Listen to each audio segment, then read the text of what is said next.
Южный берег Иссык-Куля – это не просто пляжи, а настоящая находка для тех, кто ищет тишину, чистоту и волшебные пейзажи. Вот 3 интересных факта по мнению репортерки EG. Первое. Подводный город у Южного берега, в районе Южного побережья у села Хаджисай. Археологи нашли следы затопленного города, которому, по некоторым данным, более 2500 лет. Под водой сохранились остатки стен, дорог и даже кладбища. Ученые предполагают, что это был крупный торговый центр времен скифов. И кто знает, может, вы купаетесь, а под вами древняя история. Второе. Вода чище и прозрачнее, чем на севере.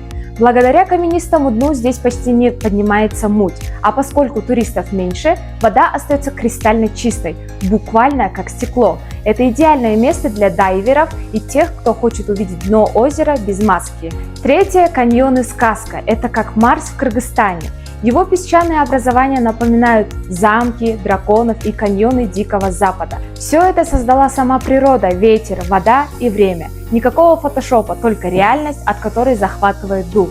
Южный берег – это история, природа и энергия. Это больше, чем отдых, это Иссык-Куль, каким вы его еще не знали. Гульнура Салиева, репортерки EG, следите за новостями вместе с нами.